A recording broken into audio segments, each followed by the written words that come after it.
अस्सलाम वालेकुम नाज़रीन, तारुफ़ कुरान सीरीज़ में आज हम इंशाअल्लाह सूरा अल-हाक़ा का तारुफ़ और मज़ामीन का खुलासा आपके सामने रखेंगे। नाम, इस सूरा के पहले ही लफ्ज़ को इसका नाम करार दिया गया है। हम आपसे अर्ज़ कर चुके हैं कि अमूमन सूरतों के नाम निशानी के तौर पर रखे गए हैं, न कि ये उनके मज़मून को ज़ाहिर करते हैं। ज़माने नज़ूल, ये भी मक्का मुअज़्ज़मा के इब्तिदाई दौर की नाज़िल शुदा सूरतों में से है और इसके मज़मून से मालूम होता है कि ये उस ज़माने में नाज़िल हुई थी जब रसूलुल्लाह सल्लल्लाहु अलैहि वसल्लम की मुखालफत शुरू तो हो चुकी थी, मगर उसने अभी ज़्यादा शिद्दत ना अख्तियार की थी। मुस्नद अहमद में हज़रत उमर रज़ी अल्लाह अन्हु की रवायत है कि इस्लाम से पहले एक रोज़ मैं रसूलुल्लाह सल्लल्लाहु अलैहि वसल्लम को सताने के लिए घर से निकला, मगर आप मुझसे पहले मस्जिद हराम में दाखिल हो चुके थे। मैं पहुंचा तो आप नमाज में सूरह अल-हाक़ा पढ़ रहे थे। मैं आपके पीछे खड़ा हो गया और सुनने लगा। कुरान की शान कलाम पर मैं हैरान हो रहा था कि मेरे दिल में यकायक ख्याल आया कि ये शख्स ज़रूर शायर है, जैसा कि कुरैश कहते हैं। फ़ौरन ही हजूर सल्लल्लाहु अलैहि वसल्लम की ज़ुबान से ये अल्फाज अदा हुए, ये एक रसूल करीम का कौल है, किसी शायर का कौल नहीं है। मैंने अपने दिल में कहा, शायर नहीं तो फिर काहिन है। उसी वक्त ज़ुबान मुबारक पर ये अल्फाज जारी हुए, और ना किसी काहिन का कौल है, तुम लोग कम ही गौर करते हो, ये तो रब्बुल आलमीन की तरफ से नाजिल हुआ है। ये सुनकर इस्लाम मेरे दिल में गहरा उतर गया।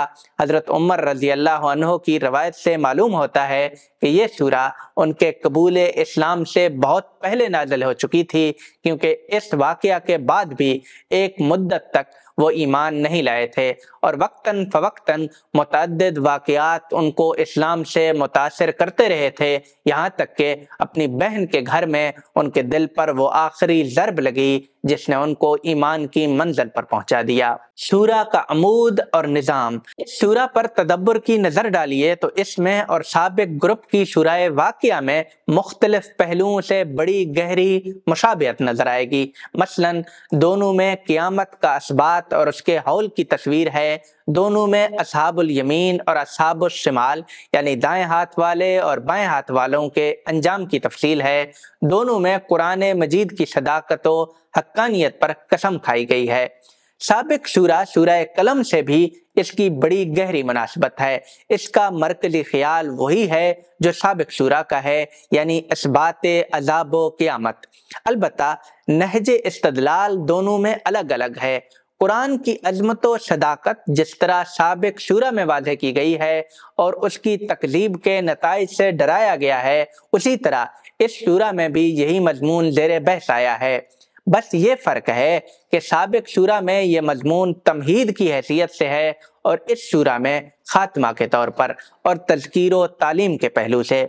इन दोनों उसलूबों की अहमियत अलग अलग है। सूरा के मतालिब का तज्ज़िया, आयात 1 ता 12 तकज़ीब रसूल के नतीजा में अज़ाब और क़यामत के शुदनी और अटल होने पर रसूलों और उनकी कौमों की तारीख की गवाही। आयात 13 और 18 हौले क़यामत की तस्वीर। आयात 19 ता 37 असहाबुल यमीन और असहाबुल शिमाल के अंजाम की तफसील। आयात 38 ता 52 कुरान की अज़मत व सदाकत का बयान कि यह किसी शायर या काहिन का कलाम नहीं है, बल्कि एक बाइज्जत रसूल का लाया हुआ कलाम है। जो लोग इसके इंजार की तकलीब कर रहे हैं वो उसका अंजाम दूर तक सोच लें। नाज़रीन, इस सूरा के ज़मन में यही बातें आप तक पहुँचानी थी। बकिया सूरतों का खुलासा देखने के लिए तारुफ़ कुरान प्लेलिस्ट पर क्लिक करें। प्लीज़ कमेंट करके अपनी राय से आगाह कीजिएगा। आपका बहुत बहुत शुक्रिया। अल्लाह हाफ़िज़।